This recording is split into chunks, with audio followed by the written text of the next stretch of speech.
Hey, what you doing? Oh, just picking out a movie to watch. You game? Sure. What movie? Oh, not just any movie. The perfect movie. Oh, cool. So we're watching Raiders of the Lost Ark. I'm game. Come on, man. Raiders doesn't even crack the top 50. It's obviously Fellowship.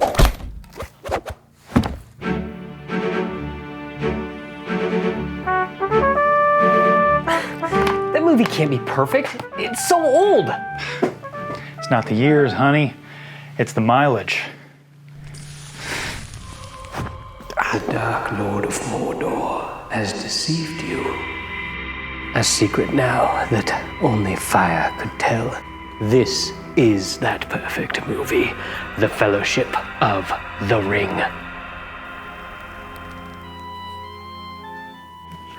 You see, only a perfect movie could do this. I don't believe in magic. A bunch of superstitious hocus pocus. And how about now? Oh, good heaven. Your powers are weak, old man. That is not an Indiana Jones quote. I know. So, we've come to it at last. The great battle of our time. What is the perfect movie?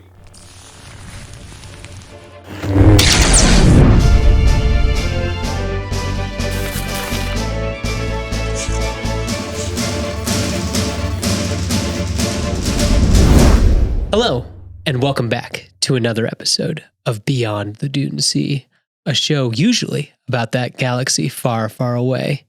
But today, we're going to really focus on that beyond. My name's Seth. And I'm Konnor. Konnor, when I say the perfect movie, what comes to mind? Tron Legacy. Really? You know, I met a kid. I'm not joking. I've met a kid where that was his answer. Really? Yes, that he liked The Empire Strikes Back and Tron Legacy were like his two favorite films. Ah. Yeah, it's kind of wild that I'm like, huh, okay. That's a choice. Well, Tron Legacy, as you might know, was a film that came out in 2010. Yeah. It's directed by Joseph Kosinski, starring Jeff Bridges, Garrett Hedlund. Yeah, Hedlund and Olivia Wilde. Yeah. You seen that movie? I have. There's a trench run at the end. Yeah, it's pretty cool. Yeah, there's also a face turn. The film follows a character named Sam Flynn, who gets sucked into the world of Tron and his father created and disappeared into 20 years earlier. Film supports a serviceable 6.8 out of 10 on IMDb. And while it's fun, maybe even an underrated gem, it's not a perfect movie. I was going to say, where are we going with this? But it does provide us with perhaps the most apt description of what a perfect movie might be. Oh, interesting. From the character of Kevin Flynn, the character that Jeff Bridges plays, as he's talking to his doppelganger toward the end of the movie. Gotcha. The thing about perfection is that it is unknowable. And that is the challenge here today. Yeah. What is the perfect movie? Can such a thing exist? In many ways, it's really subjective. What may be perfect to you may not be perfect to me, or may not be perfect to you or any of you guys out there, but there is still something objective to this question, isn't there? There's that magic. Something there. Yeah. Beyond the technical prowess, perhaps a perfect movie captures something elusive, a lightning in a bottle type quality. Everything comes together that otherwise may not have. Think about Star Wars, for example. We talked about this many times. Lucas, John Williams, Ralph McQuarrie, that triangle. I know. Just to name a few, without just one of those artists, that lightning may never been captured in that bottle. No. And all that said, when we say perfect movie, something came to your mind, didn't it? Huh? A movie popped in your head, something that you think that movie is perfect. It has the sauce. It has the sauce. Yes. And while it may not be knowable, it's something that you can feel here. You know, it's something that you know. Yeah. Here, maybe not here. Yeah. And that is the feeling that you chase with that perfect movie, and something that we are going to attempt to pursue today. And it's really what keeps you coming back to watching the movies and going to the theater, isn't it? It's true. Because like, it's weird. These things only come around once every like 5 years or so. It's not like there's, yeah. I was going to say, it's not like these happen like every single year. Yeah. Yeah. And they're timeless. They are. Right? Because you could just keep coming back to them. It's a hard thing to really nail. Yeah. Like, what is that perfect movie? So maybe before we jump in, because you were teasing you here a little bit, maybe you've noticed some changes around the set a little bit, huh? The tease for later, you might notice that right there is the Ark of the Covenant with the perfect movie sitting above it. So we did something a little different for the fan question segment, which will be toward the end of the show. I asked you guys what your perfect movie was. And this is important. I didn't put anything on. There wasn't a poll. It was just, what was your perfect movie? And it was an open prompt. And I tallied all of the 75. We got about 75 responses. Which is, my goodness, guys. That's incredible. It was great. Yeah. Thank you guys so much. And one movie stood above the rest that was mentioned more than any other by a long shot. And it's in that Ark of the Covenant. Is it one of ours that we picked? Oh, we'll find out. Oh. We'll find out. Okay. So yeah. Interesting. Okay. So when we get to the fan question segment, we'll open up the Ark and you guys will find out what is the perfect movie according to the homies at home, you guys, the fans. Yeah. But before that, we have 5 easels apiece. We're each going to bring you 5 movies that we consider perfect. It gives you that, it makes you love cinema. If That's that it, makes sense. right? Yeah. That's the thing I was trying to chase, right? Is like, what's that movie that you sit in the theater? You know, you want to go to the theater. You want to go to the cinema with a big bucket of popcorn. Yeah. You know, a big soda, you know, that you paid $85 for. Yeah. You know, you want to sit in those chairs. The movie might even make you hoot and holler at it. Yeah. Yeah. You know what I mean? Like make it the person next to you. It's that feeling, right? Throwing a curveball at you. Oh my gosh. Okay. What's a movie that you really like, but it's not perfect? It's like one of your favorite movies, but it's not perfect. Just draw that distinction. I really like Nightcrawler, like a lot, with Jake Gyllenhaal. Okay. Like it's a really good movie, but the bad guy gets away in the end, and like that makes it so like it's weird. Like it's such an odd ending to that movie. I really liked that movie. Okay. So I don't know. But that one could almost be considered a film. We're getting close to film territory. Well, these are all films. Yes. Yeah, we were just being a little facetious with that. Yeah. I have 2 probably. Okay. One of them is, I really love the movie Taken. Oh. With Liam Neeson. That is one of my all-time favorite movies. I don't think I would call it perfect though. Yeah. My second movie, which almost made it onto this list, is 1917. That came out a few years ago. Okay. I love that movie, and the whole gimmick, if you will, of the movie is it's done in one shot. However, there's one part in the middle that has a clear cut. Yeah. It cuts to black. Now, obviously, the movie was not really shot in one shot. There was very clever hidden cuts. Yep. Really well done movie. And I just thought, man, if you should have taken it all the way. Yeah. Done the whole movie in one, like that one cut in the middle there, it cuts to black. And I get it for the story, it makes sense. Like the character gets knocked out. Yeah. But I would have loved a different solution to that for the story. So for me, that disqualifies it from being perfect. Dang good movie. Yeah. Awesome. Fantastic. I love it. It was one of my favorite movies that year to go watch. It was one of those movies that I loved watching in the theater. Here's one. Okay, I can backtrack a little bit. Okay. Mission Impossible Fallout. Okay. That movie's so much fun, but like you need all those other movies to get that. Fast and Furious 5. That's another one that like I really like that movie too. Yeah. That like, but you need the others to make that work. Like you can't just like come in on that movie. Right. So there's some examples of other movies that I really enjoy. Yeah. The point is, right, like there is a difference though between movies you really like and the movies that are perfect. Yeah. We really like these movies too. Yes. Yes. More than the rest, maybe. Yes. So, well, hit us. What's your first perfect movie? Look at this for a little while. Okay. It's show and tell. Yeah. And I was going to say, I'll let you look at that. Oh, is this a...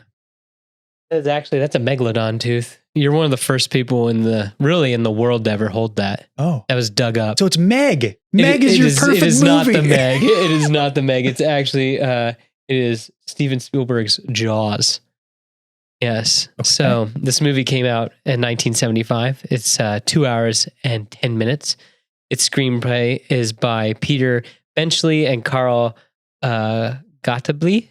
It's based on Jaws by Peter Benchley, directed by Steven Spielberg, and the music is by John Williams, starring Roy Schneider, Robert Shaw, and Richard Dreyfuss. Do you know about this movie? Have you ever seen this movie? Do I know about that? I've never heard of it. I mean, well, I don't know, man. I mean, like, because I know there's some movies on my list that you've never watched before. I have never seen Jaws. You have never seen Jaws. Okay. Jaws. Did you know that Jaws is loosely based on a true story? I did not. Yeah. So it is loosely based on the 1916 shark attacks in New York. Oh. Yeah. Like, okay. how crazy is that? That is wild. Yes. About basically, honestly, I think that the shark got stuck and couldn't figure out what to do. And its only food supply was people, basically, and got kind of rabid, essentially. But anyway, like, so that's also extremely intriguing that this movie did that. So some of the reasons why I like this movie. So this movie is basically about three guys stuck on a boat with a villain that just doesn't work. Okay. So, because you've heard that, right? That Bruce, the shark, doesn't work in this movie. I mean, like functionally. Functionally, yes, he wouldn't work. He's on screen for only about 4 minutes of the movie. So that's 3% of the movie's total runtime. Mm-hmm. Yeah. So this is essentially a haunted house movie, except that the villain isn't operating right. So they just have to do different gimmicks to make it seem like that the shark's there. So they use this so you've never even seen it. I've seen clips. Okay. So you know about that, like they're using barrels to try to pull Bruce up to the surface. And so they're using the barrels that's the presence of the shark. Okay. I think that this is literally limitation breeds creativity. You say that all the time. Yeah. Yes, that is that with this movie. Because again, when your main character doesn't work, what can we do to make it better? And like I know that the concept of this movie is ridiculous, that like, oh, there's a killer shark terrorizing this beach. We're going to hire this fisherman to go get it.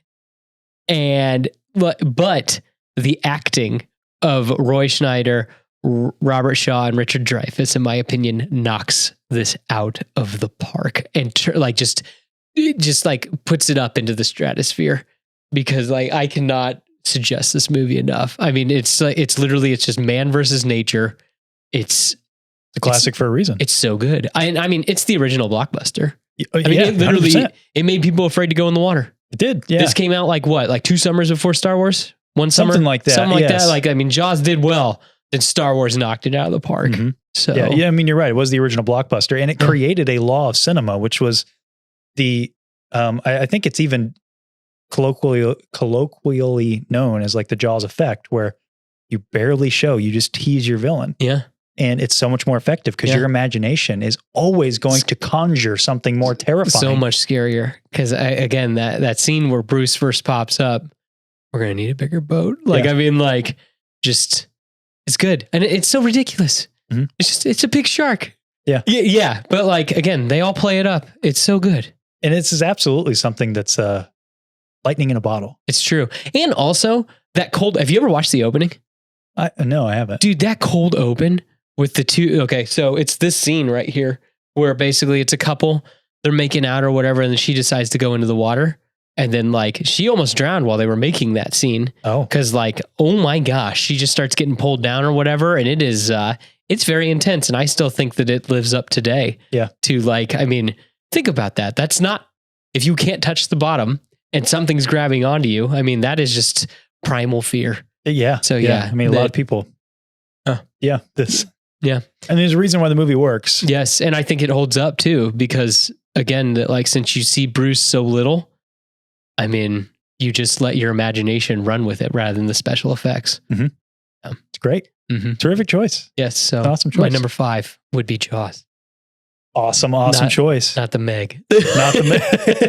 It's fun to juxtapose it with the Meg, though, right? Yeah. Because now, while I've never seen that movie, I've seen clips, and I know why it holds such a reverent place in cinema history. Yeah. Or like the Meg is fun, just turn off your brain movie. Yeah. But it does the opposite. It shows you that shark all the time. Now it teases you for a while, but then it just gives you kind of Transformers-esque fun. It just gets insane. Yeah. Yeah. But that doesn't really work when your thing is scary. And you don't want to, I was going to say, I mean, you're not taking it seriously. Yeah, exactly. This, again, takes it seriously. Yeah. And for lack of a better term, good meaning, or for good reason, because like it's based on true events. Yeah.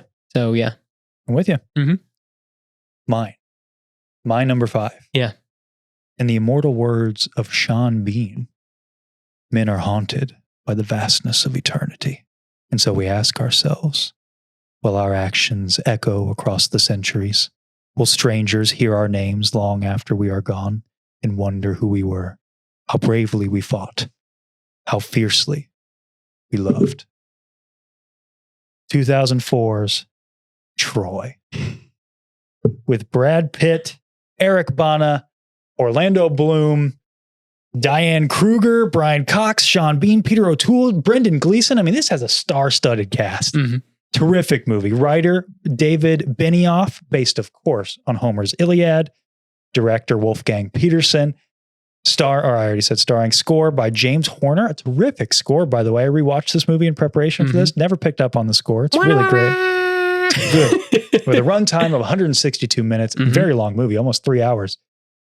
I love this movie. Yeah. This was the toughest slot for my list because lots of things could have fit in that 5th spot. Yeah. I was really thinking, like, what was that movie that meant a lot to me when all my picks on my list struck me when I first watched them. Yeah. And then I appreciated them more as I got older and was able to appreciate movies and cinema more. Yeah. Because, of course, not every movie I watched as a kid is on my list. It's not a perfect movie. Yeah. But this was the first rated R movie I ever watched. Fun fact. Yeah. And I have a very clear memory, personal story here, of my mama taking me to the store, and we were going to pick up, I don't remember if this is the same time or not. I might be mixing these stories in my memory, but she was going to buy me Taken in this movie because I loved Greek mythology and stuff. And I was like, this seems cool. I don't know. It seems neat. Mm-hmm. She's going to buy me both those movies, and they wouldn't let her. They're rated R. Oh. And I was with her. And that made her so mad. She's like, why? Like I could buy cigarettes, I'm the adult. Yeah. If they were for me, who cares? Yeah. Or for her as in, Yeah. I knew what you meant. And so we just went out to the car. We drove to the, cause they, at that time they were on the auto center. They had their own checkout. She went back in, bought both the movies while I waited in the car.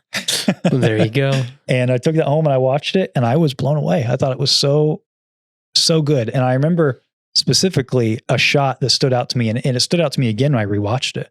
The shot of all the ships on the Aegean. Coming in. Yeah. Oh, and that shot was initially much bigger, but they had to dial it back because it was historically inaccurate. And I was like, wow. It's hard for me to tell what is CG, what's miniatures, what's real in this movie. The effects hold up seamlessly. There's one shot, which I'm like pretty sure is a miniature, but that's the only one I was able to really pick out. It's a shot that the camera sweeps over the beach and you see the Temple of Apollo, and then it goes, you see all the ships. And I'm pretty sure the beach and the Temple of Apollo were miniatures, and the camera just swept over that. Yeah. It's the only shot in the movie that I could just that viewing that I could really tell. Yeah. But everybody's putting on a show here. It's truly an epic. It was one of the last epics I think ever made. I mean, what after this? Return of the King, maybe? When did that come out?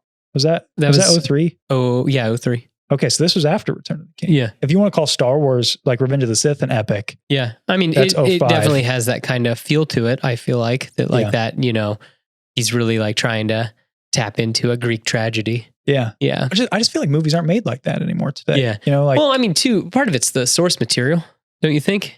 I mean, that is part of it, but look at movies that have been made in the last 10 years that follow similar trajectories. Like even look at The Hobbit. Yeah. It doesn't have that grandness because you can tell that it's all just CGI armies and stuff. Yeah. These were real people. Well, that's Ridley Scott, man. So right. He did Troy, right? Isn't that? No, Wolfgang Peterson. I'm sorry, Wolfgang Peterson. My bad. And a couple I'm thinking Kingdom of Heaven. My bad. Also has Orlando Bloom in it. Yeah. And a lot of these actors. Yes, exactly. That I was like, I think is Sean Bean in that too? It doesn't matter. It's fine. A lot of the same actors. But I know Brendan Gleeson, I think, is in it too. Fun fact about this movie. A couple fun facts. Brad Pitt tore his Achilles tendon while filming this movie. Weird. I know, isn't that crazy? Yeah. But and Wolfgang Petersen, the director, did this movie instead of Batman versus Superman. Because did you know that was a movie that was going to be made in the early 2000s? Yes, because you see a poster in I Am Legend. Yes, I Am Legend. That came out in 2007. Mhm. So Yeah. it's he was supposed to direct that movie, and then he turned it down to direct this movie. It's pretty wild. I know, it's crazy. Yeah. But I just love about this movie that it also is a pretty complicated movie. Like, it Mhm. doesn't follow the Iliad exactly, because the Iliad does involve a lot of the Greek gods. Yeah. This one has implications that the gods are real. It's pretty grounded for the most part. It is. Yeah. Mhm. So if you don't know, like, the story of Achilles with his tendon, Yeah. his mother was immortal. She was like a minor deity, and she dunked him in the river Styx to make him immortal. But Yeah. she had to hold on to something, so she held on to him by his ankle, and says his Achilles tendon is the only thing on his body that's that's still mortal. Yeah. And so it's the only thing on his body that can be hurt. And so Yeah. when Paris shoots him in the heel, that's why he's able to be harmed in the Iliad. Mhm. But what I love about what this movie does with that is at the very end, he dies by Paris shooting him a bunch in the chest. Yeah. But he pulls all those arrows out. And so when the people find him, they only find him with the arrow in his ankle. Doesn't break. Yeah. He doesn't get the one out of his ankle. And so this movie is all about the stories. Like, Yeah. Achilles is obsessed with the idea of his name. Yeah. being- He wants people to remember him. yeah, for thousands of years. Like, Yes. one of the opening scenes is this kid goes to find him to fight this battle against the Thessalonians. Yeah. And he comes out, Achilles comes out and gets on his horse, and the kid says, "This Thessalonian you're fighting, he's the biggest man I've ever seen. I wouldn't want to fight him." And Achilles puts on his helmet and is like, "That's why no one will remember your name." No one's going to remember your name. It's cold. It is. And it sets up everything for that character. Cause like, Achilles wants to be immortal, but it costs him his soul by the end of it. Yeah. And both sides are not good. And Troy like starts the fight, but they're also clearly the better people. Yep. Agamemnon sucks. No, he does suck. But you want to root for Achilles. Yep. Also, but they're also, everybody's got their own sides. And like, also Priam, the king for the Trojans, Mhm. he's also not listening to either of his sons, and he makes major mistakes. One of them gets his son killed. The fight between Hector and Achilles is, pick up your sword, son of Troy. it's so good. Yeah. It's so Was good. it, I will not have my glory stolen because of a rock or I something will like not have that? my glory stolen by a stone. Yeah. Because he trips. Yep, he trips. And so 'Cause I love that Hector's- spin move he does to him. Like he does he does it on the beach, and then later he does it with the broken spear to Hector. Yeah, like oh my goodness. It's so good. Yeah. It's there's so much to chew on here. There's like some really deep themes at work. Yeah. I love it. It's one of my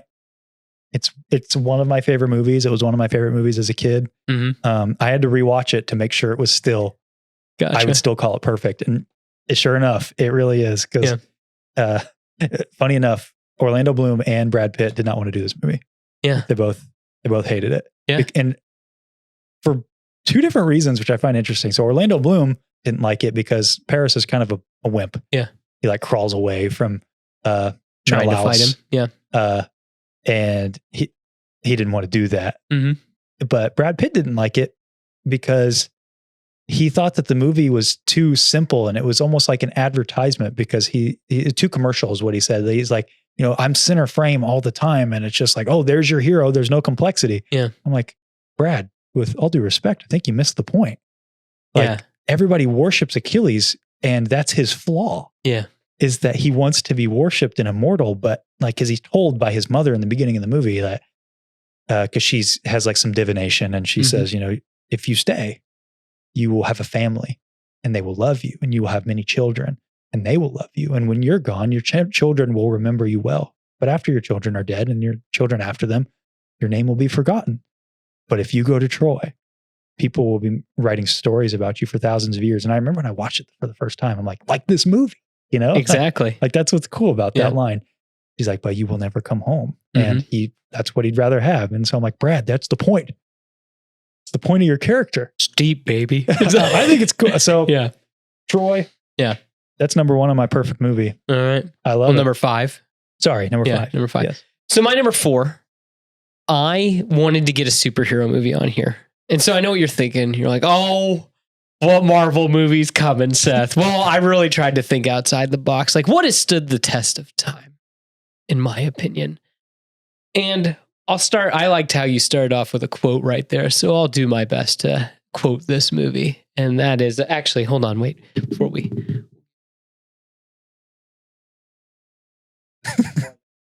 It's fun. This is for the kids at home. That Vans. Yeah. Some shoes. Yeah, the box is, ignore the box. Anyway, but wise men say forgiveness is divine, but never pay full price for late pizza. And so mine is 1999's Teenage Mutant Ninja Turtles. Cowabunga! Cowabummer. Casey Jones. Yes, I was going to say. So this movie was written by Todd W. Ligon and Bobby Harbeck. It is adapted from Eastman and Laird's original TMNT run. It is directed by Steve Barron and music by John Du Perez. It is starring really the Ninja Turtles, but let's be honest, they aren't really people. So we're going to go with Judith Hoag and Elias Koteas. And so this is loosely based off of the Ninja Turtles comic book with some sprinkles of the cartoon. And I personally think this is the best version of the TMNT that we have ever seen, because it takes all the best aspects of them and puts it all into one movie. So some of the reasons why I like this movie is this was Jim Henson's last contribution to cinema. Yes. So making these suits, and oh my gosh, like, have you watched this recently? I did actually a couple months ago. I have seen it. The suits still hold up. They're great. And I want to also, like, in that, I want to throw it up to Judith Hoag and Elias Koteas, because I think that them acting off the guys in the suits and just going with it, they're 4-foot turtles. Like, you know what I, like, just accepting it. Like, I think that just really, like, seals that, like, the I'm trying to find the words. I'm sorry. The authenticity, right? Yeah, the authenticity, or like just really like just all, like, makes it so it's like, okay, this is real. This is believable. This is just happening. Mm-hmm. Like, it's just like, yeah, that it doesn't take you out of the movie, like, because everything just looks so good on screen, and I think holds up. I dare you to find me a movie that captures 90s youth culture like this. That's true. I mean, like that one scene where MC Hammer's "This Is What We Do" is going on, where you see arcade games, you see spray paint, you see you see skateboarding. I was gonna say, like, I mean, like, that's 90s youth culture. It's crazy. That I think honestly too, that like films today are mimicking the formula of this movie. In this movie, the second act, the turtles get beat and they go to a farm to find themselves. That happens in Age of Ultron. They get beat and they go to a farm to rediscover themselves, and they come back bigger and badder. And did you know that too, that this, for a long time, this was the highest grossing indie film of all time? Yes, I did. Before the Blair Witch Project. I did know that. Yes. And I know this is going to sound bold, but I think that this is one of the best comic book movies ever made. It's very faithful. It is. It's great. Yes. That they like the turtles in the comic, they all have red masks. They're a little bit more rough and tough. They basically just lifted we need to be able to tell these guys apart a little bit better. So they took the different colors, but just the idea of like how simple the plot is, that it's like, okay, we meet the turtles, and then like the Shredder is doing his whole like, kind of like Pinocchio getting kind of island of misfits and that's stuff always like what that. It reminded me of. Yeah. And which I think that's such a simple and good plot, because he's attacking your heart.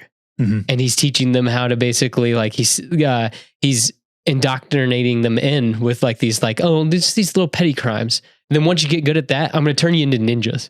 Basically, I'm going to turn you into my weapons. And just the final fight, man. The turtles can't beat Shredder, and it takes their dad to beat Shredder. I just think that is just chef's kiss. Like, I don't know how you feel. I just think that it is. I love this movie. I used to rent it all the time from the library when I was a kid. Yeah. That and the 2 sequels. Yeah. I will say that I don't like, I kind of just look at this movie I know that it has sequels. Yeah. But I kind of just look at I this don't one in a remember vacuum. much about the third. I remember the second one, Shredder gets big or something, right? Yes, he becomes Super Shredder, and it's really silly because he doesn't do anything up until he becomes Super Shredder. Other than that, he's just kind of staying there. It's very much, it feels way more like the cartoons rather than the comic book. Because did you know in the first issue of the first comic book, Shredder gets killed? I think He's sounds not- familiar. I don't know. He's not in the rest of it. Like they basically adapted the first issue, and then like the Casey Jones and Raph thing is from another issue, and then the apartment fight is in like issue 8. And they took those themes along with like the farmhouses in like issue 9 or something like that. But yeah, that like they took those themes and then wrapped it all into this like beautiful little story. And like it coming in at like it's an hour and 33 minutes. Like that's like it's great. I mean, like you just pop it on and boom, it's over. Like it feels like an episode of television. Like I just think that I don't know, man. I think it's literally like lightning in a bottle, and I just appreciate that everyone tried so darn hard on this movie. Yeah, like that. It is so. It's quite convincing. There's something about also you mentioned like how it captured 90s culture. Yeah, there was also a culture around this movie when it came out that was so cool and rivaled only by something like Star Wars, in my opinion. Yeah, I remember the toys and all that stuff at the time. I had most of them. Yeah, when I was a kid, like there was this sewer playset. I still have it. It's actually in over there. Yeah. It was I got it for Christmas one year. It was a big sewer playset, and I had their car. Yeah. And I had a bunch of stuff, and I'm probably mixing and matching some stuff that was from the cartoon. Yeah. But I had all the movie Turtle toys, and it was really cool. And I think even today, it's some of the more fun toys that are out there are from the current movie. Yeah. I just think that there's something just magnetic about the Turtles. Yeah. And this was the first time I feel like they got brought into the mainstream in a way, you know, because comics were kind of niche at the time. Yeah. Cartoons were kind of niche at the time. Both of those things have come more into the mainstream today, especially back in the 90s. I mean, that was nerd culture, you know, and it wasn't as cool to be a nerd back then. No, it was so not. This pushed stuff like that out more into the mainstream. Yeah. I mean, it's a reason, or like, there's a reason why it was the highest grossing independent movie for so long. Yeah. That like, I do think that there's some magic behind it. And again, I guess I didn't even throw it out. I think that the voice actors also, the people that they got to play the Turtles, just like that's who I hear when I read the comics. That's always been, that's in my mind's eye as well. Yeah. Fantastic. Who's your favorite turtle? Raphael. Yeah, he's mine too. In which I would say that if you were going to give the movie a flaw, that it's that the movie focuses too much on him and not the other three. That's probably why he's my favorite, is because this was one of my favorite movies as a kid. I loved Raphael in it. Yep. I was Leo. I really like Mikey's okay. Donatello is kind of the black sheep for me. I know a lot of people, that's their favorite. Yeah. Robo from from Robo Don't Know. Yeah, from Robo Don't Know. Yeah. Yeah. Awesome. Great pick. Great pick. Thank you. We'll see. I don't know. I bet people are booing me at home. They're just, in a world where Age of Ultron exists, you're going to pick the Teenage Mutant Ninja Turtles, Seth? But yeah. No way. Yeah. I wonder if any of our friends over the seas, if they had Teenage Mutant Hero Turtles instead of Ninja Turtles. Did you know that? No, I didn't. That, like across the pond, they weren't ninjas. They were the Hero Turtles. Interesting. Yeah. So I'd be curious if... well, let us know. Yeah. I'm curious about that. Interesting. For mine, next one, my number 4. I like a good movie that's based on a book. Oh. You know, not all of them hit it, right? Yeah. Some of them are some of them do better than others. Yeah. But Twilight, Harry Potter, perhaps. Harry Potter. Yeah. But this movie is based off of a pretty good book. Yeah.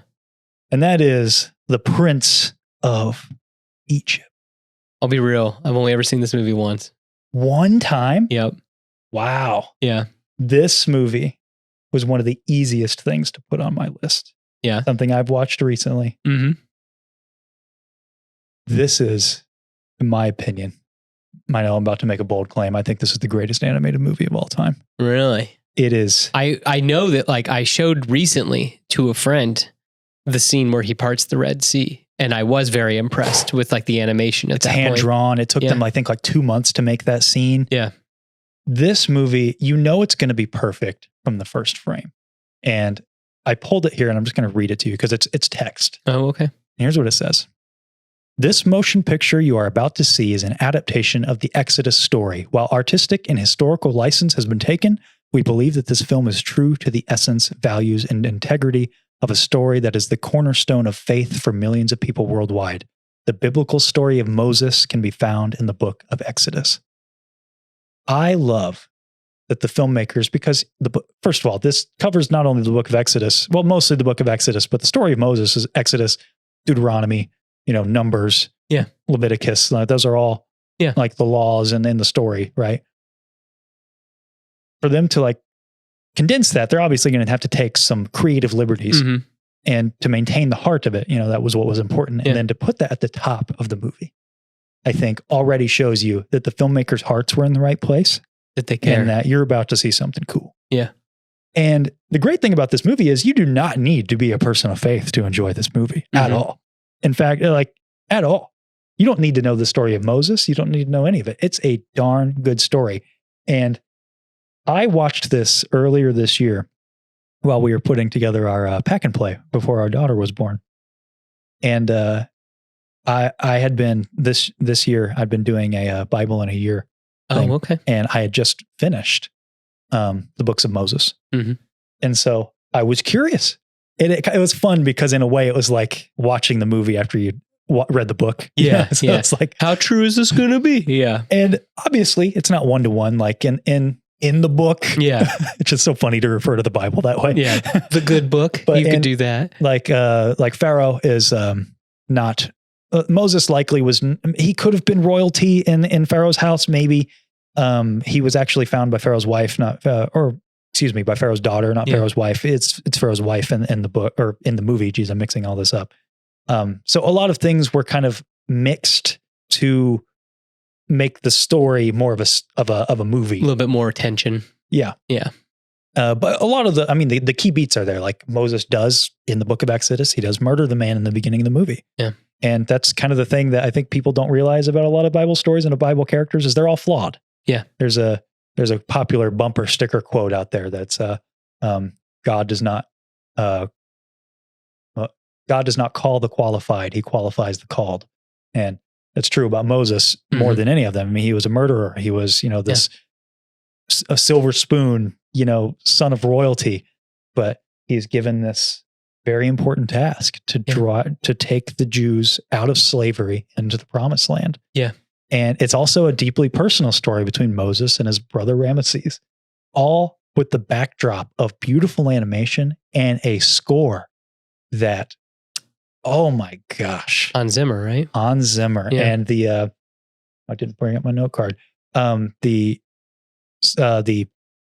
music was written by Stephen Schwartz, who The Plagues, the song, the track, The Plagues, is a masterpiece.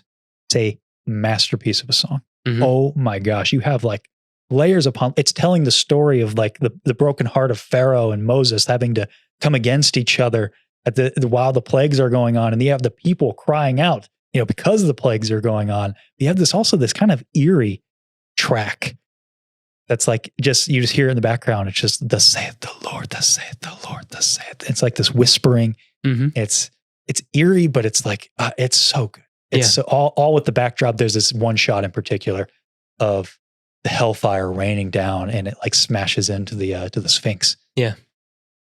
Such a good movie. So some stats about it. Came out in 1998. Writers, Philip I don't know how to say that name. Lazabnik and Nicholas Meyer wrote the screenplay. Fun fact, this was meant to be originally, DreamWorks wanted an adaptation of the 10 Commandments. Oh, okay. The movie from, I think, the 50s. Yeah. But they end up kind of going in a different direction. Directed by 3 people, Brenda Chapman, Steve Hickner, and Simon Wells. Chapman and Hickner, this was their directorial debut for a feature. Wow, okay. Unbelievable. Starring another star-studded cast here. Val Kilmer, Ralph Fiennes, Michelle Pfeiffer, Sandra Bullock, Jeff Goldblum, Danny Glover, Helen Mirren, Steve Martin, and Martin Short. And man, Val Kilmer and Ralph Fiennes, are, they're putting on a show. So Ray Fiennes plays Ramesses. Isn't Jeff Goldblum in it too? Oh, yeah, I said that. Okay, good. He's Aaron. Yes. Yes. And then is Patrick Stewart, is he in it? For some reason, I thought he was their dad. He might be. Yeah, for like a hot second. Yeah, because he's not around that long. No, he isn't. But yeah, anyway, Maybe. It's fine. I don't remember. Yeah. But Val Kilmer, he plays Moses. Mm-hmm. And there's another cool thing. Like, so in the voice of God, it's also Val Kilmer plays God. Mm-hmm. And they originally had every member of the cast voice God, and they mixed all the voices together. Yeah. But they thought it sounded too demonic, so they didn't go that route. Yeah. And they thought it would be better if Val Kilmer did it. So it was like Moses's voice. Like that's how God would come to him. Yeah. And gosh, it's just, I could gush about this over and over and over again, just because I think it is a perfect jumping off. It's a very digestible version of the story of Exodus. Yeah. And it has such a triumphant ending. Yeah. Where they've made it past the Red Sea, where Moses parts the Red Sea and he's able to get his people across it. Yeah. And the water comes rushing back down, and all of the people there are in the land of under Mount Sinai. Yep. And then he comes down with the commandments, right? And he comes down with the 10 commandments, and you have that final thing, that final musical score where it's his mother with that just beautiful angelic, where she just says, "Deliver us once more." And it just goes, boom. And it cuts to black. Yeah. With him holding the 10 commandments in front of all of his people. And like I said, great movie, even if you're not a person of faith, but if you are, the movie hits you even harder because it's this, especially when he gets the staff. And it's a great moment. I personally really love this, where Moses goes to the burning bush and he's terrified of God. And he's like, I can't do this. Like, I can't do all the things you want me to do. And God tells him, like, who made man's mouth? And he just starts chastising Moses, like, you will do as I commanded you to do. And he cowers, but then it's like this wispy white, like essence kind of wraps Moses. And you just hear God just say, like, "Oh, Moses." And it's so comforting. Like, just like God wrapping him up. Yeah. And he holds him up and he like gives him the staff. He's like, "And you will do all of my wonders." I think that's such a good representation of what God would be. He's like, he's commanding. Yeah. He's the father, but he's also the comforting force too. It's not always that scary Old Testament version of him. Yeah. Old Testament God got some work done. It's true. Yeah. And some pretty hard, there's some hard concepts in this movie too. The story of Exodus is a tough. Well, I remember after the Red Sea falls, that like Ramses, he lives in that. Yes. Yes. That like he gets washed back up on shore and he's just sitting there screaming and just like, dang. Cause like now he's got to go back by himself when he left with all those people. It's just. Yeah. He just screams Moses over and over again. Yeah. But there's some tough concepts in the movie though. It's tough religious concepts to understand and tough things to grapple with, like especially with the 10 plagues. But the angel of death and how that's represented. Oh, that's a scary scene with the death of the firstborn. Yeah, and like that's an interesting. Because it's like a white smoke, right? Yeah, it kind of comes in, and it's like that's a thing that people of faith have to wrestle with. It's like why does this happen? Yeah, and there's deep things there, and I won't get into it here, but it's but I like that this movie. It's an animation and it is a kid's movie, but it doesn't shy away. It doesn't dilute and it doesn't sanitize this story. Yeah. And that's what I really appreciate about it. Sticks to its guns. Yeah. Yeah. Yeah. Cause real life is sometimes is rough and it's tough and it's real life is very real. Yeah. Sometimes. And it's not sanitized. No. So, but beautiful movie. I could go on and on about it. I absolutely love the movie. I think it's the best animated movie of all time. I think there's one other movie that almost could rival it, and I'll just say it. Into the Spider-Verse, I think, is incredible. Yes. It almost made my list, but I thought about having it on my list as well, but I think that Prince of Egypt stands alone, and it doesn't need anything else. Yeah, there's a Coat of Many Colors. What's that one called? Joseph and the Technicolor Dreamcoat. Yeah, that one. Yeah, Joseph and the Technicolor Dreamcoat. Which I don't think is as good as this, but was that the same crew and everything? Yes. Yes. I don't think I've ever seen that one either. I've seen it like once or twice. Yeah, it's okay. Yeah, actually. The story of Joseph is one of my favorite Bible stories. Yeah. It's a good movie. But, incredible. This is like the worst cover art for the movie too. I was about to say like very uninspired right there. I should have had Moses parting the Red Sea because that is, anything. But, two characters' faces on it. It's cool too. Like, right? That's a DreamWorks cover if I've ever seen one. All right. My number 3. Number 3. I'm trying. Did you start the last one with a quote? No. Oh, okay. It was just Troy that you decided to start with a quote? Yeah. Because I mean, that movie starts with a quote. Oh, I gotcha. You can start. I mean, it's your show, man. Yeah, it's true. I mean, I guess here, I don't know if you've ever noticed, it has a very famous laugh in it. Famous laugh? Laugh. Have you ever heard that? It's Jeff Goldblum laughs in it. And he's like, so, you guys dig up dinosaurs, huh? And then, yeah. And then Sam Neill just goes, yeah, something like that. And then Jeff Goldblum does this weird, like, it's real weird. It's really weird. But Jurassic Park, the first one, is my favorite. Is my number 3. Not Jurassic World. Jurassic Park from 1993. Screenplay by Michael Crichton and David Koepp. Based on Jurassic Park by Michael Crichton. Directed by Steven Spielberg. Music by John Williams. Starring Sam Neill, Laura Dern, Jeff Goldblum, and Richard Attenborough. So, my favorite thing when I'm talking about this movie is I like to just say that this movie's... Actually, I'll just ask you, what do you think this movie's about? What do I think this movie's about? Like, just give it to me in one. Oh, Seth, it's about dinosaurs. Well, you see, I don't think it's really about dinosaurs. If I told you this before, I probably have. I think this movie is about really interesting people in a really interesting situation. There just happens to be dinosaurs in that interesting situation. And I think that's what makes the movie work. A lot like, I think Steven learned a lot from Jaws because he has that whole, it's similar with Bruce that, in the 2 hour and 2 minute runtime features about 15 minutes of on-screen dinosaurs, which approximately 9 minutes features Stan Winston's animatronics and 6 minutes of CGI.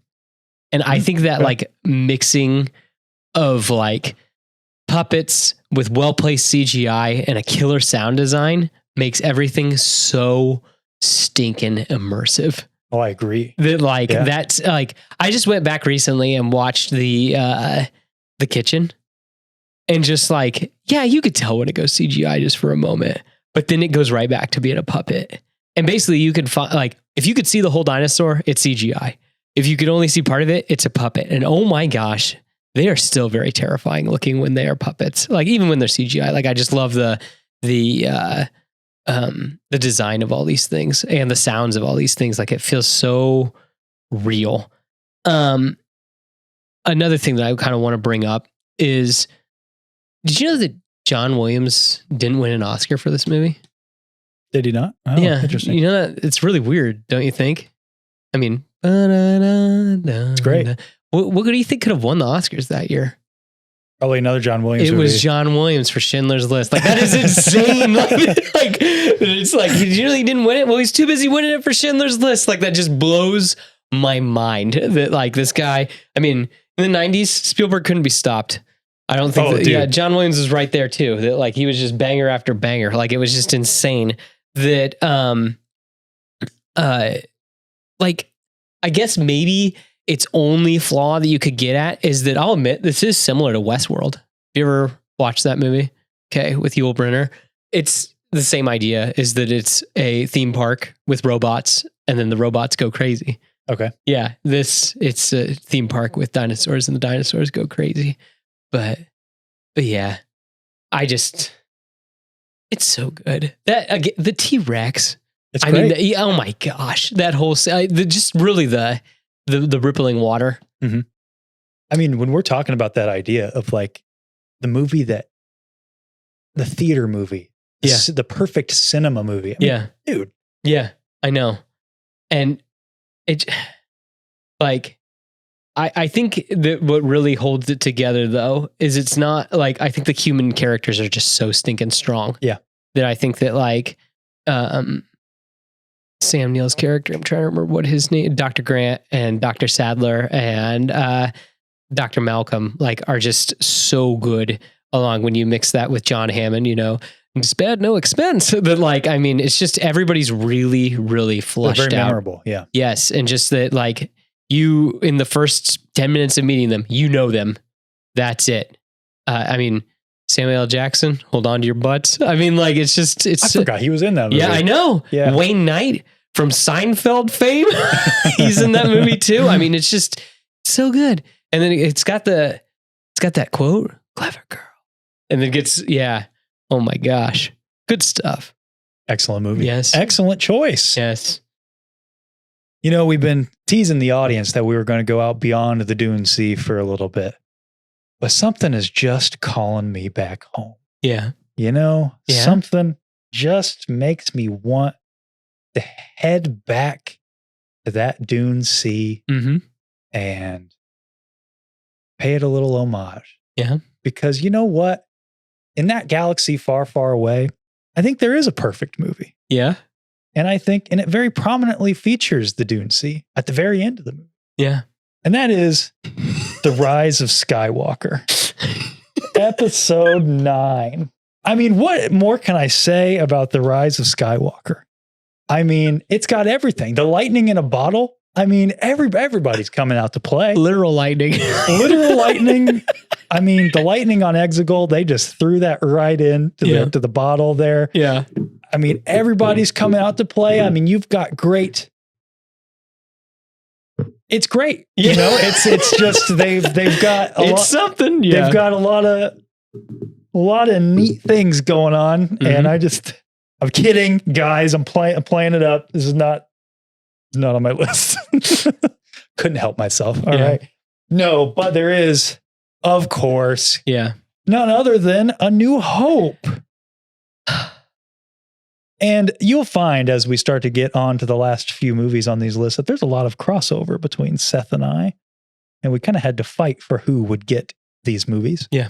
If I'm not mistaken, this is one of yours as well. It is. It was one of those that when we originally started talking that it was like, oh, okay. 1977. Star Wars. What started it all. Yeah.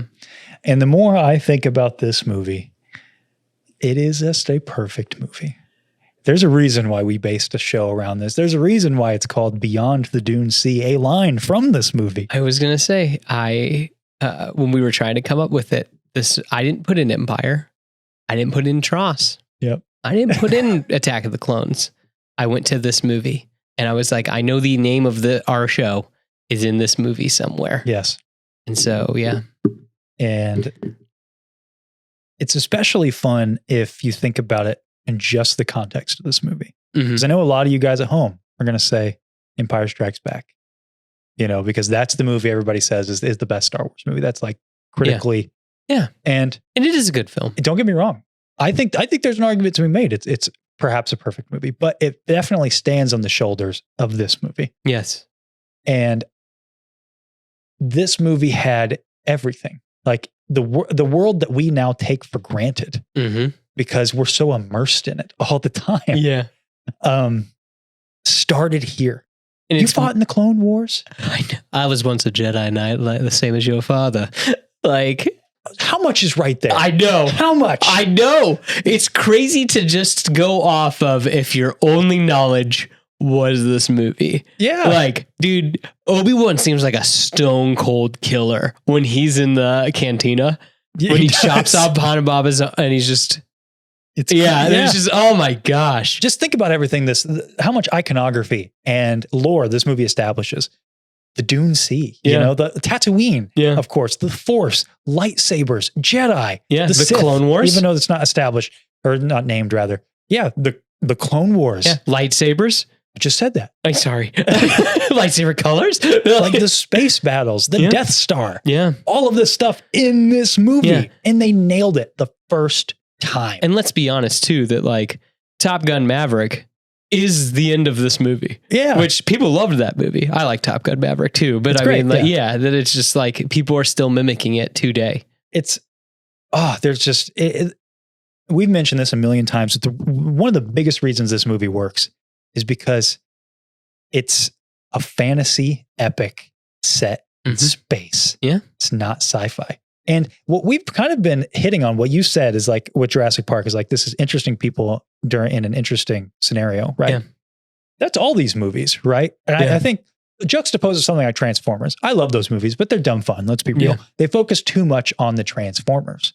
they make their concept about the Transformers. Okay. They do, right? I feel like it does. They do focus on Sam Witwicky and his whole way deal. too much. Yeah. Yes. They're like, I just want an Optimus Prime movie. Yeah. Okay, maybe not the greatest example then. Yeah. But my point is that George wrote a really good, just simple soap opera drama and set it in space with fantasy tropes. Yeah.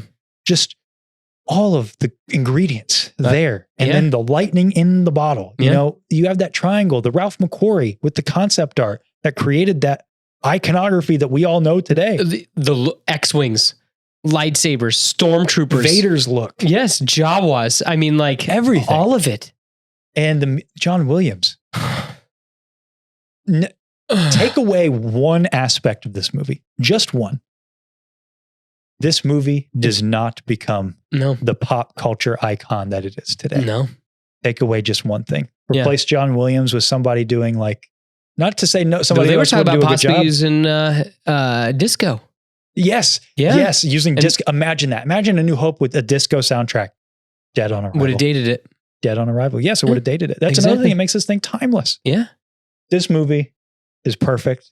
The older I get, the more perfect it is. Because I'll be real, when I was a kid, it's your least favorite? It wasn't my least favorite necessarily, because it's what got me into Star Wars. Yeah. But I enjoyed rewatching it the least. Yeah. Because it was a little slower. It is quiet, but yeah.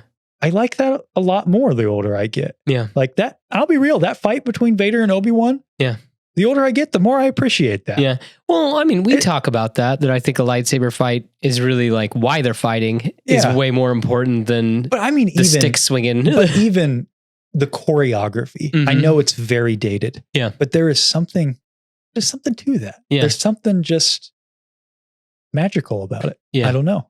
I like that they build off of it in an empire and that it gets better. Yeah. But there's something just... Well, I kind of like too when he's sneaking around the Death Star that he's constantly got his lightsaber out. Yeah, like it's like ready to go, and it's like, oh man, dude! Like, I mean, he's gonna throw down. Then he comes down that hallway, and Vader's waiting for him already, and it's like, oh no. There's a reason this movie, I think, spawned one of the most successful franchises of all time. Yeah, I mean, it resonates here. Yeah. Let's be honest. I mean, he took a tale as old as time. Some rescuing the princess from the tower, defeating the dark wizard. Yes, that's it. Yeah, they topple the tower at the end. Yeah, gives the young heroes given Excalibur. Yeah, yeah, and the future is his. Great. Yeah, great, and it's so inspiring. I think that you can latch on to any one of these characters. I think it's so fun that you really latch on to Han Solo, but I really latched on to Luke. Yeah, but I mean, it's cool too that like the more I watch it, I like Chewbacca and I like Obi-Wan. I like Leia. Like, I mean, the older I get, the more I love Leia. And I've said this before. It's because she really reminds me of my mom. Yeah, and I would like. It's just kind of wild that she's so spunky and so like. I mean, she's leading them as soon as they get there. Yeah. She's in charge. Then basically, and it's interesting that think about the time, right? It was a great way to subvert that damsel in distress, saving the princess from the tower thing. Like, oh no, she's gonna take control. Yeah, she's gonna save the boys, basically. And it's great, but it doesn't do so at the expense of Han Solo and Luke Skywalker. They still get to be heroes too. Yeah. And so everybody gets to be the hero. Yeah. Like Obi-Wan gets to have his sacrificial moment where he's the hero. Yeah. You get to have Luke where he gets to save the day at the end. Yeah. Han Solo gets to have his character arc where he goes from being the scoundrel to the heart of gold. Yep. You know, saving Luke. And Leia also, she proves herself from the beginning. She's standing up to Vader, standing up from Tarkin. It's her leadership. That's how you know the rebels survive. Our whole show's about this. Yeah. So basically, yeah, it's great. Mm-hmm. There's no way this was not going to be on the list. Yeah. It was just whose side was it going to be on? Mm-hmm. So I stole it from you because I think your next movie was one that I wanted. So we had to trade. Oh, what's he giving me? Keep it secret. Keep it safe. Oh, it's quite cool. It is quite cool.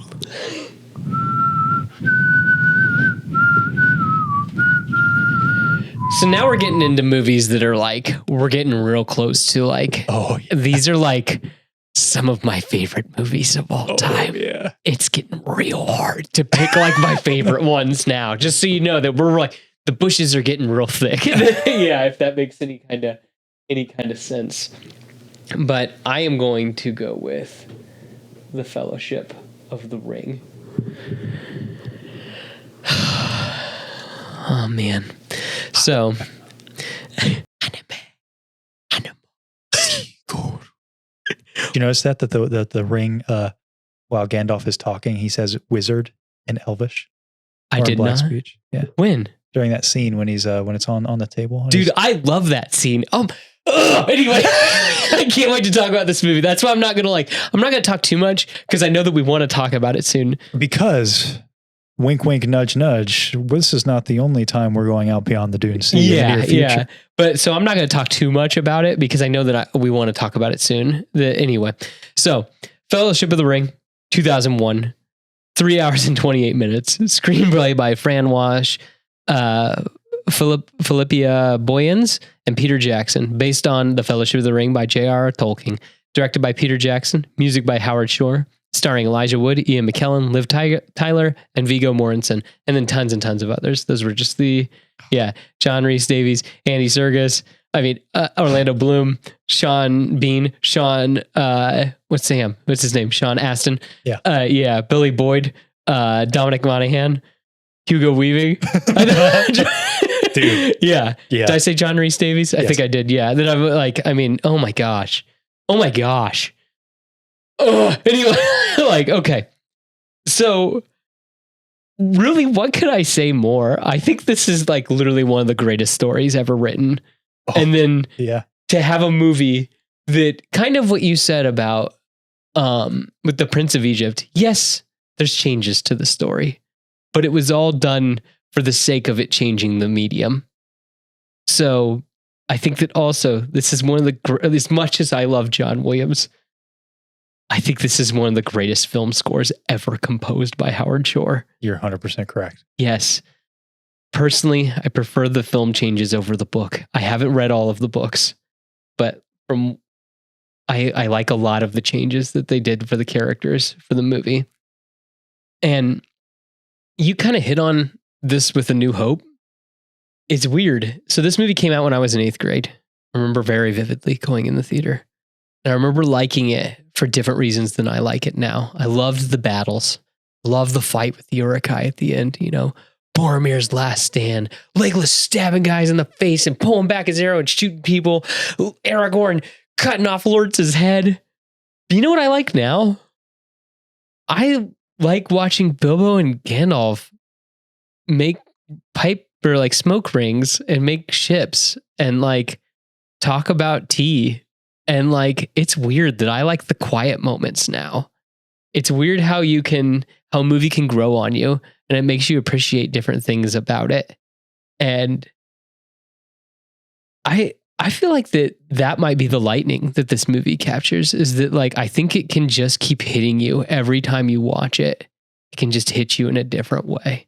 And I, like you hit on it earlier, I love that especially I feel like in this movie, even more so than the other two, the ring's a character in it.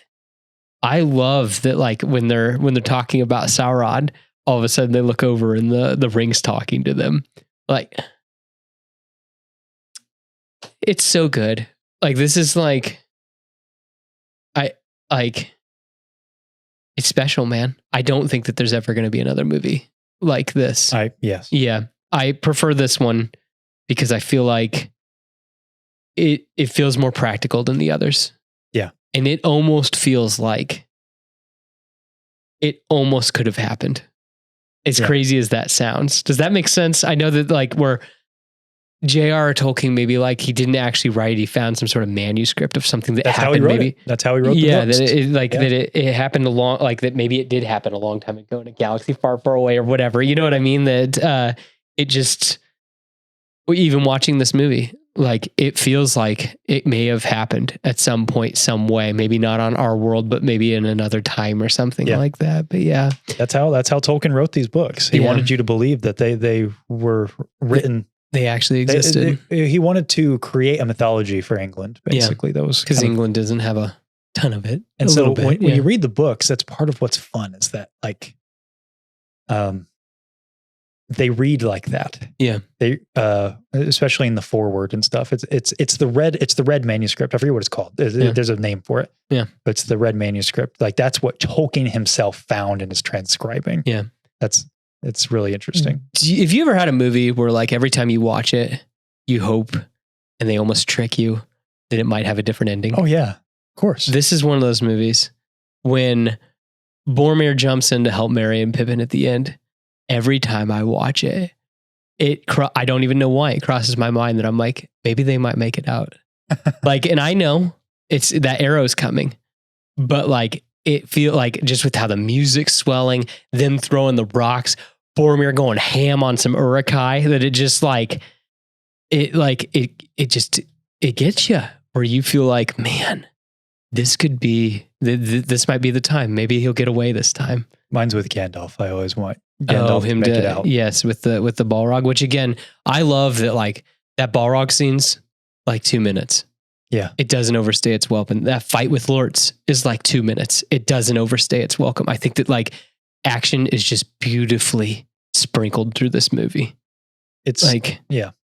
And I'll admit there is a lot of backstory in this movie, but I eat that up.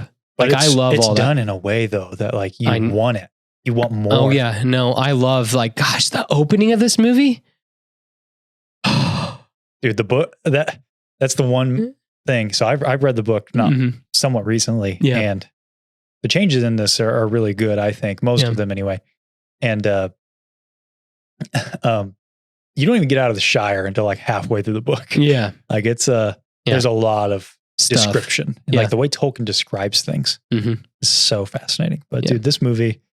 This is a special movie. It is. I truly think like what I mentioned with Troy, like how there'll never be an epic made. Yeah. Like, this is that on another level. Yeah. Like there will never be like a fantasy made like this though.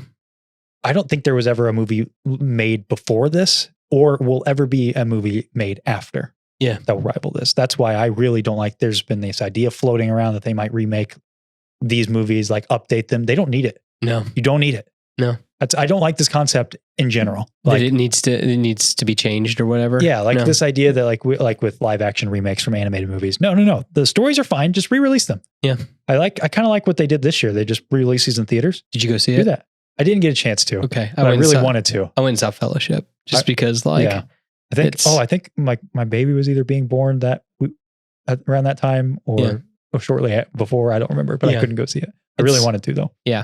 I'd like to go see this in concert sometime. Dude, that's bucket list right there. Yeah. I want to see this movie in concert because I went and saw Spider-Verse like that, and that was really neat. So I would like to check this out on that grand scale and watch the movie. If you don't know what we're talking about, like you watch the movie, but there's a live orchestra they're playing. Yeah, it's a great movie, man. They're like, I'm kind of saving a lot of mine because. Wink, wink, nudge, nudge. Maybe we'll talk more in depth about this very soon. Yeah. But it's a very special movie to me too. Yep. I love it. Well, for my next movie, I might need some help to find it. We have a heading. Let's see. Right. Oh, it really do be pointing this way too. I'm not even lying. Yeah. Hey. Well, what do you know? It's what your heart wants most. It is what my heart wants most. Yeah. Pirates of the Caribbean, Curse of the Black Pearl. And guys, folks at home, that lightning in a bottle, perfect movie. Go to the cinema, popcorn movie where you just want to spend that $85 at the theater, pulling out, getting the large soda and the popcorn and kicking back in the sticky floors and and just listening to that score. I love this movie. I also love this movie. So I'm happy that this pick is on there. It's fun to juxtapose this with Fellowship because Fellowship I love for like a lot of deep reasons. Yeah. It's also a grand epic movie that I love to watch in a theater. Yeah. But this movie inspires me. It inspires me as a creative person every time I watch it. Every single time I watch it, more than any other movie. More than Star Wars, more than any other movie, Pirates of the Caribbean, Curse of the Black Pearl makes me want to go out, get my camera, go on a boat and film something. Every single time. And every time I'm always like I have a group chat with some of my buddies that we used to make films with. And we've always wanted to make a pirate movie. And I've said this for years with them. If you handed me an unlimited budget and told me you could make a Star Wars movie, an official Star Wars movie, or a pirate movie, I'd make a pirate movie any day of the week. Wow. Because the sense of adventure. Yeah. All of it. There's something about the ships, the way they look, like the way the pirates look, the swashbuckling nature of it all. A lot of that exists in Star Wars too. Yeah. But I love all of that about the movie. And not to mention, I mean, there's aspects of this movie that outside of all that is excellent. So, I mean, this came out in 2003. Yeah. Written by Ted Elliott and Terry Rossio. Director Gore Verbinski. He wrote all three of this trilogy. They're all great movies, but I mean, the first one's the best in my opinion. Yes. Starring, of course, Johnny Depp, Jeffrey Rush, Orlando Bloom, and Keira Knightley. The score, this is a fun fact, is actually, a lot of people think it's Hans Zimmer. It's not. Klaus. It's Klaus Badel. Yeah. And he did only this one. He did, because Hans Zimmer did compose the theme for He's a Pirate, the da-da-dun-dun-da-da-dun-dun-da-da-dun-dun-da-da-dun, because he was asked to do this movie, but he was already doing The Last Samurai. And so he recommended Klaus, who was kind of not very well known at the time, and brought him in. But Hans Zimmer just really kind of wanted to do the movie. So he composed the main themes all in a single night and sent them over. And Klaus kind of built off of those. Gotcha. And then Hans did the rest of the movies, I'm pretty sure. Okay. Yes, he did. Just the score. I think this one's the best score. Yeah. Personally. Dude. Everything about this Barbossa's Hungry. Dun, dun, dun, dun, dun, dun, dun. It's so good.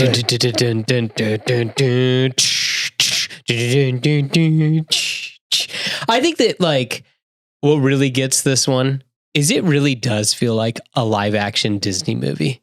Like, does that make sense? Yeah. Like this feels like, and like the whole scene where they need a little, like where she's like, you need my blood. And they just like just a little bit. Yeah. They're just like, that's so Disney.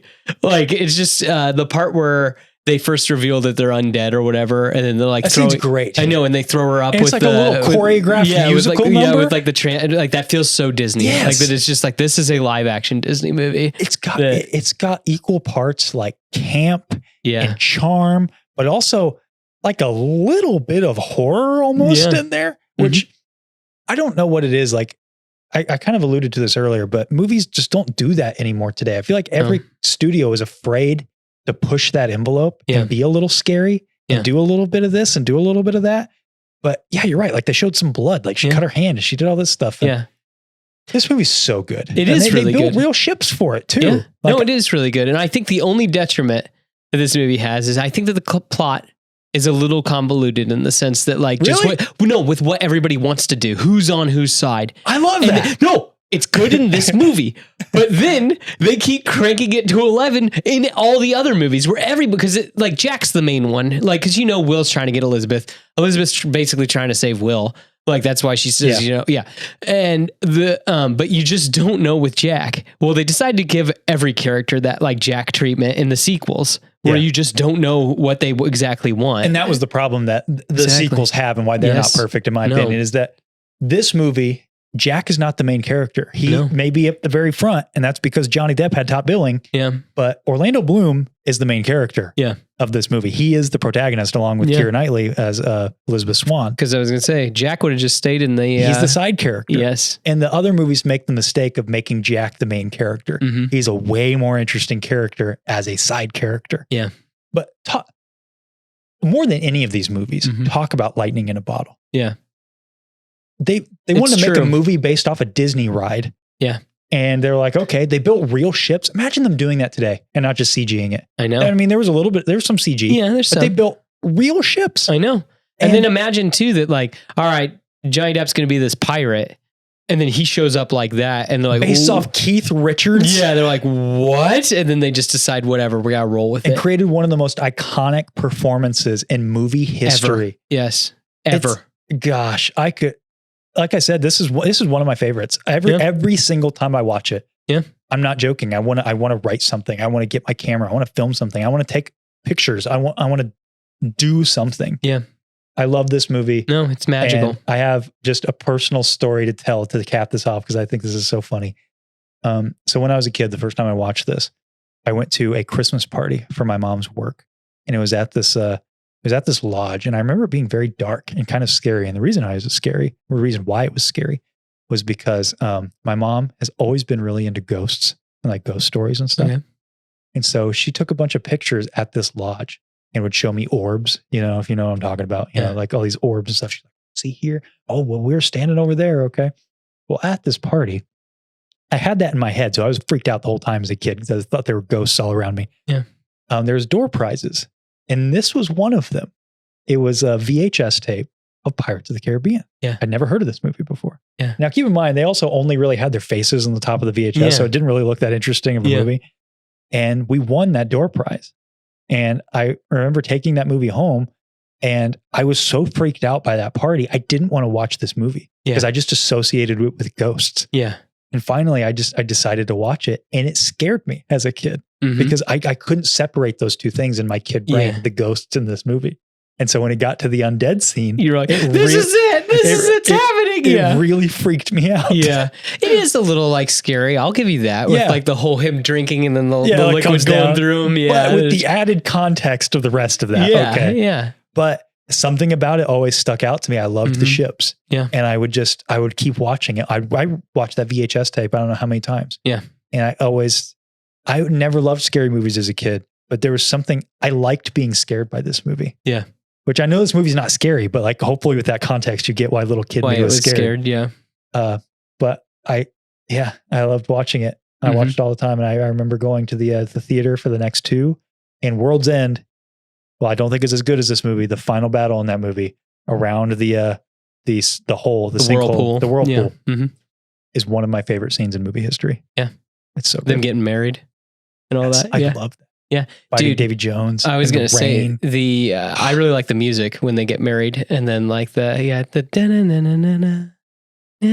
then like that comes back later. Yeah, oh my gosh, it's good stuff. I love it. Yeah. I love it. Yeah. It's great. Final movie a piece. What's it going to be? It's really interesting that my number one and your number one kind of weirdly are kind of similar. Yeah. It's really, really weird. Mine, although that I will admit, I don't really believe in bumper stickers. I had to have a bumper sticker of this because it was just that good. I've seen it.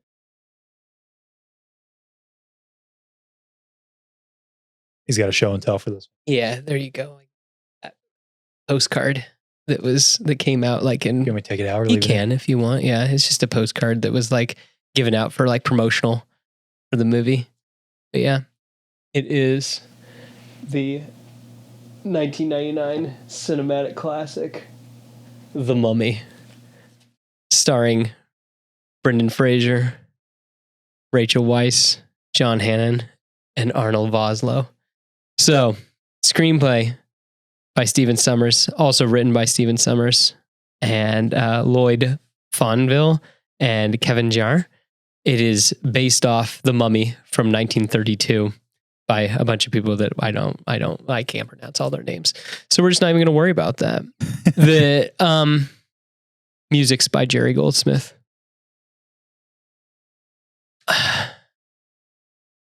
In my opinion, like Pirates of the Caribbean, this is lightning in a bottle.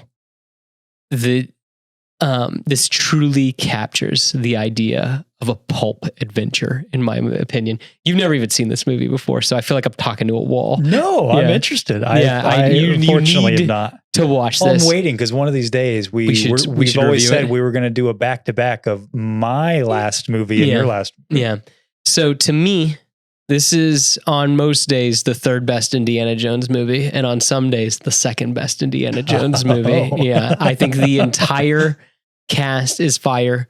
I think that it encompasses all the archetypes perfectly, because I mean, like, it feels like a D&D campaign where you have like Rick's the swashbuckling hero, Evie's the she's the nerdy librarian, and then you've got Jonathan, who's the fool, and then you also have Imhotep, the undead priest. Whoever decided, because like, so this is a remake. Like all these characters, or a lot of these characters, are in that 1930s version. It's just really, really slow. Whoever decided to turn this into a pulp adventure, like chef's kiss, man. Whoever, like, I mean, that decided to turn this into kind of like an action adventure, because it works. It is so good. I think it is like, also it's really weird that like, have you ever thought about what you think like the best year of movies is? Yeah. What year? Well, I don't know that I've ever decided. I have considered it. Have you thought about, can you name a couple of the years that you think are like the best years?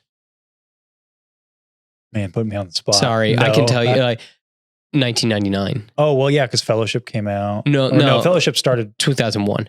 But wait. Fellowship, didn't it come out? 2001. 2001, I think. Oh, yeah. Okay. No, Yeah. I'm sorry. Yeah, it's 2001 too. Yes. And this movie was ruling the box office until Phantom Menace came out. But like tons and tons of movies came out in 1999. It's crazy. Like, it's really weird to think that all that fire came out, and this kind of kicked it off. And I mean, there's a reason why the meme that is the 1999 cinematic classic, The Mummy. And I wish that you had seen it so we could talk a little bit more about it. But I feel like that's because I want to hear I didn't watch it because I wanted to hear why I love it. Yeah. Convince me. Yeah. I mean, again, I just think that honestly, it is lightning in a bottle. I think that also it has one of the greatest movie quotes of all time, the greatest comebacks ever in movie history, which I don't know if do you know about that? There's a part where they are on a riverboat and it crashes and wrecks. And one of the bad guys, that's bothering Rick, he screams, "Hey, O'Connell, it looks to me like I have all the horses." And then Rick looks around and goes, "Hey, Benny, it looks to me like you're on the wrong side of the river." And then Benny looks around and then he just kicks because he knows that he's going to have to cross the river back over with all the horses. So yeah, then it's just, and it's the way he says it too, because he goes, "River." Like, it's just like Brendan Fraser won an Oscar. Great. He won an Oscar for the Whale, which is good and all. This is his best movie. It's not even close. Like, Rick O'Connell, like, Indiana Jones is cool and all. Rick O'Connell's my guy. I'm just saying. We can debate about that later. I think that all of the characters are delightful in this movie, and I can't wait. I can't wait for you to watch it, because it is just, it is so good. Oh, the folks at home are enjoying the Beyond content. Yeah. Maybe that's what we'll do. We'll jump in to actually. He had that hidden the whole time. The whole time it's been here. That's everybody in the movie. It's so good. Yeah. It's beautiful. I believe you. The acting, the story is fun. Talk about scary. There's this part with scarabs in it.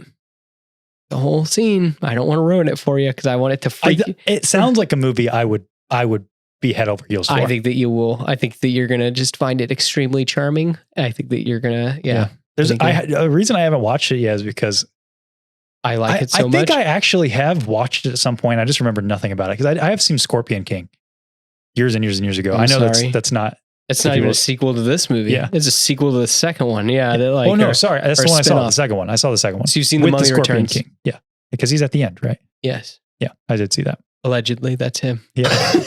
But I will admit the CGI is a little dated. Yeah. But I mean, that they couldn't do those things practically, so that's why they chose to do that. And at the time, I don't think that it's that bad. No, the only reason I haven't watched it is because I want to be. You like Uncharted? Yes. This has all the elements of things I would love. I'm just saying, you like Uncharted? I do love You Uncharted. like Nathan Drake's look? Yeah.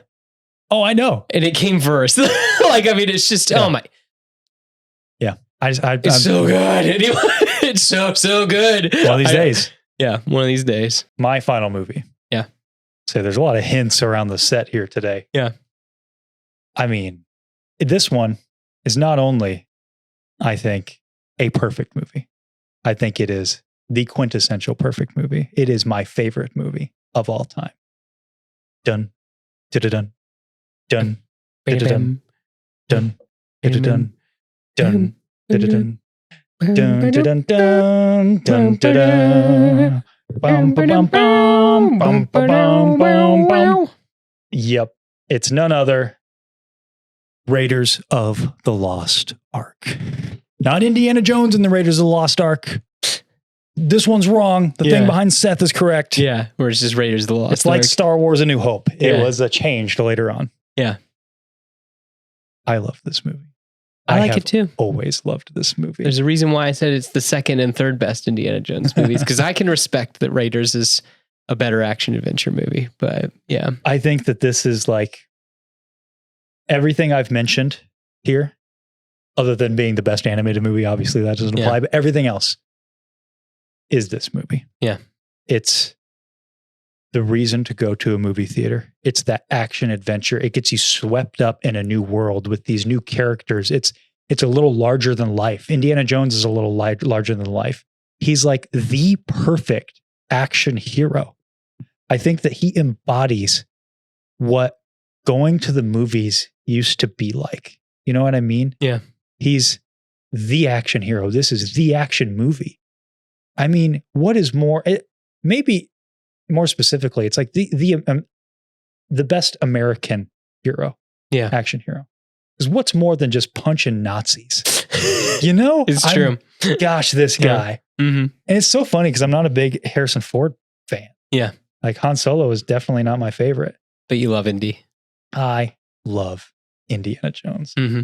1981, written by Lawrence Kasdan, directed by Steven Spielberg, starring, of course, Harrison Ford, Karen Allen, Paul Freeman, score by John Williams, runtime 115 minutes.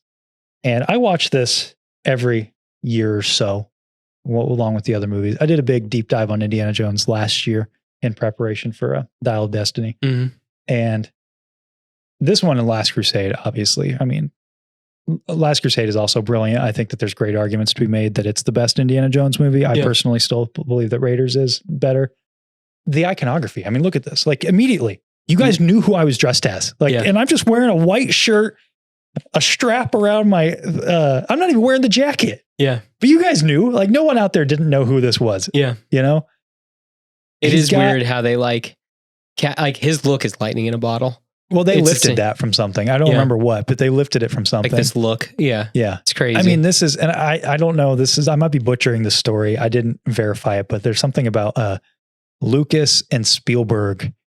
They went on like a vacation together or something. I don't remember. Wasn't it during when Star Wars was premiering, supposedly? Because everybody thought Star Wars was going to flop. And Lucas was mad about that. And Spielberg was doing Close Encounters was out at the same time. And so they were kind of decided to go because they're good friends. You know, they went on some vacation and they came up with, this was Lucas's idea because Spielberg wanted to direct a James Bond movie. And Lucas is like, nah, screw that. I got a better idea. Let's make something better. Here's this guy. His name is named after my dog, which I named my dog Indiana after this because that's the other story. Like George had a dog named Indiana. That was his inspiration for Chewbacca. Yeah. And also the inspiration for Indiana Jones. What a great dog. It's crazy. I love this movie. I mean, it really is. I love the set pieces are fantastic. Mm-hmm. The action is great. I mean, that sound.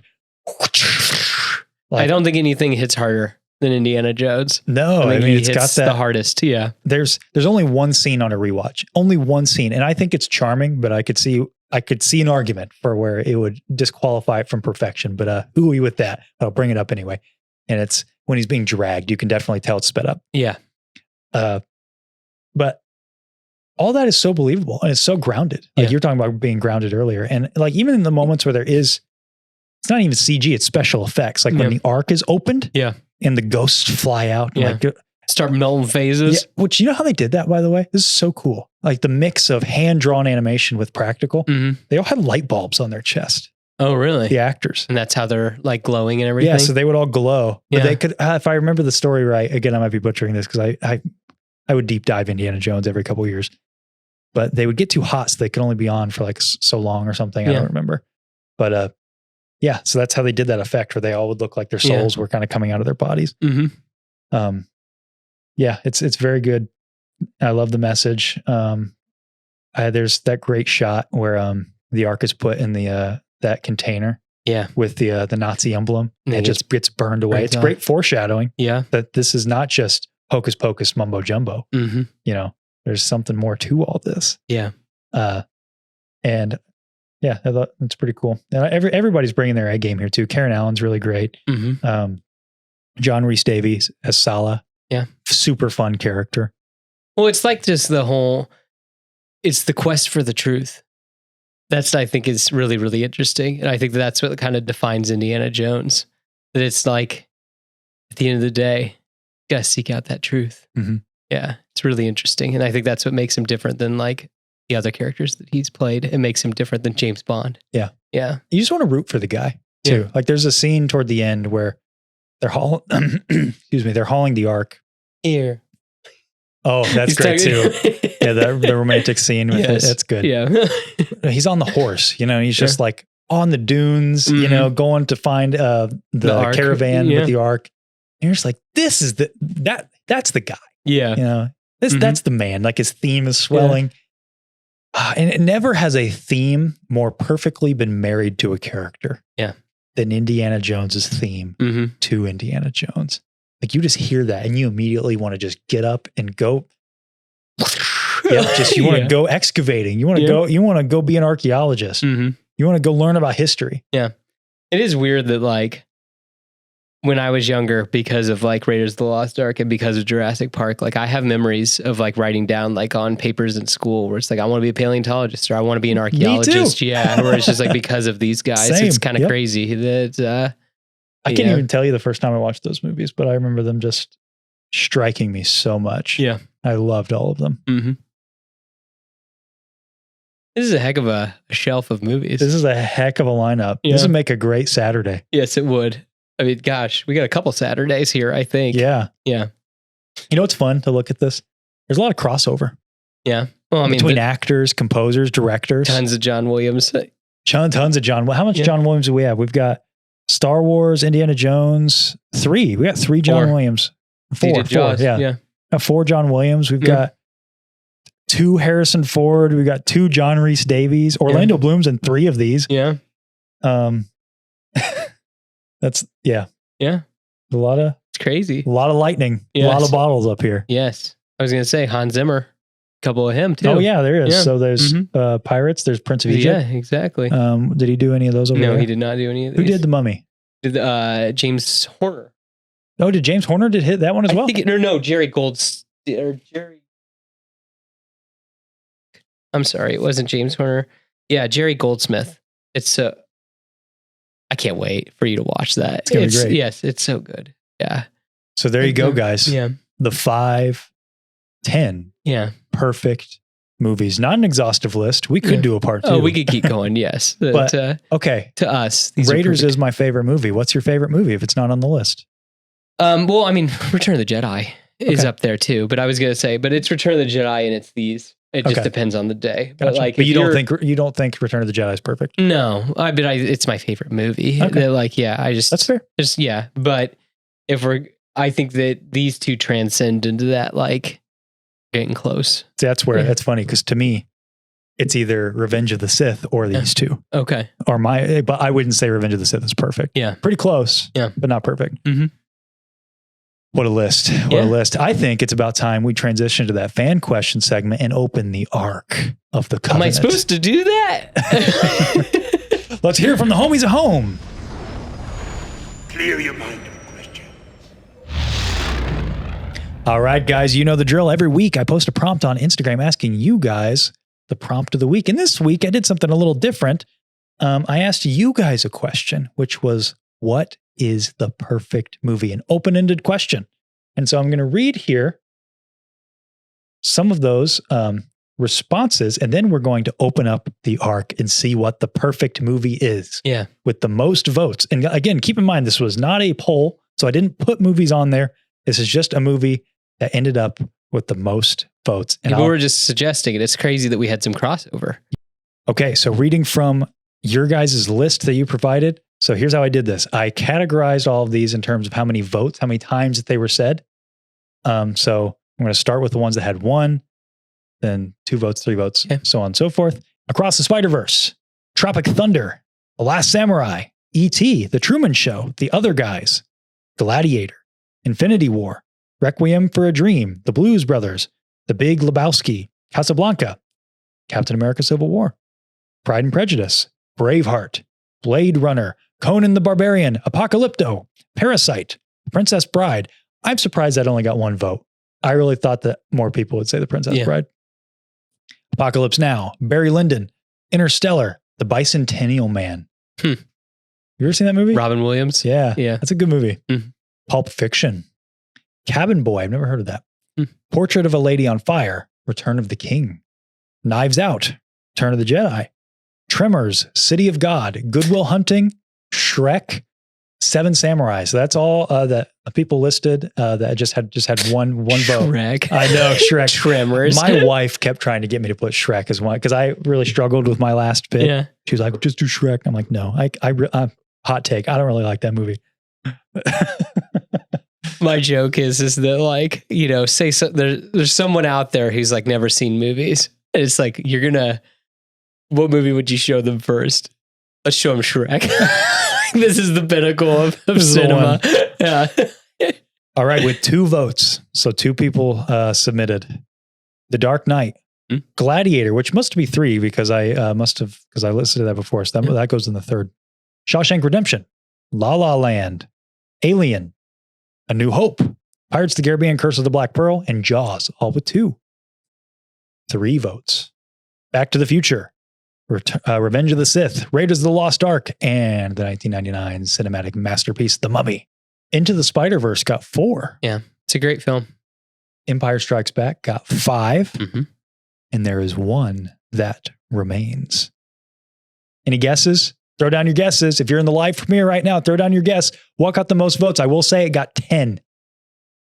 So there's a big gap. The one before that, Empire Strikes Back, got 5. This one got 10 votes. I will give you a hint. It is one of ours that we picked as well. Open up that arc, Seth. You have I wrote it down. No, I'm not going to burn up if I open this, right? No, hopefully not. Okay. Hold it up so the folks at home can see. Hold up what? So they can see the arc. Don't want to cheat.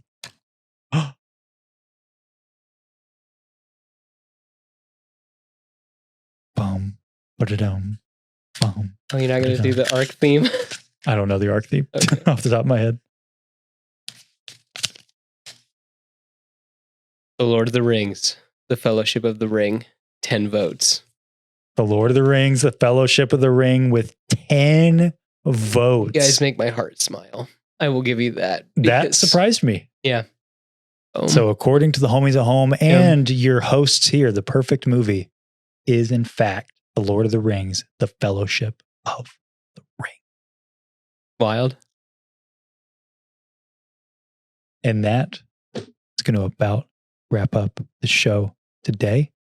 We thank you guys so much for being here. What's coming out from us soon? Well, as a look out to the horizon. Beyond the Dune Sea. We've been teasing it for a while. We are, in fact, going beyond the Dune Sea. And I'm glad to say, because it seems like a lot of our audience seems to agree, next week and for the next 4 weeks, we are going to be going to Middle Earth to talk about the Lord of the Rings. But if you guys, we know this channel was built off of Star Wars. We always tried to be open and honest. That, the Beyond was always there because we were always planning on, from time to time, 80% Star Wars, 20% Beyond. That's kind of the mindset over here. So we are going to have videos out the weeks that we will be talking about Lord of the Rings. They won't be as long as or as much fanfare as our typical episodes, but something for you guys. If you're not interested in Lord of the Rings, we totally understand. Check those out. Next week, we'll have a tier list out. It's a pretty fun tier list. I guess we can say what it is. It's we're tier listing all the Star Wars movies and some of the shows based on their opening crawls. That was a viewer suggestion. It was really fun. It was a really fun video to film. Yes. Definitely different. That's for sure. So that will be coming next week. Really hope, look forward to that. That'll probably be a Wednesday drop. Not sure what day maybe Wednesday or it'll be out next week. Yeah. We'll see what day it comes out. But then we're off to the Shire. Yeah. On Friday. Yeah. Talking about the Fellowship of the Ring. But don't worry, guys. we'll be coming back to the Dune Sea before you know it. Yeah. Can't stay in Middle Earth forever. Can't stay in Middle Earth forever, but we are going to enjoy our time while we're there. Yeah. The call to the ring is too much.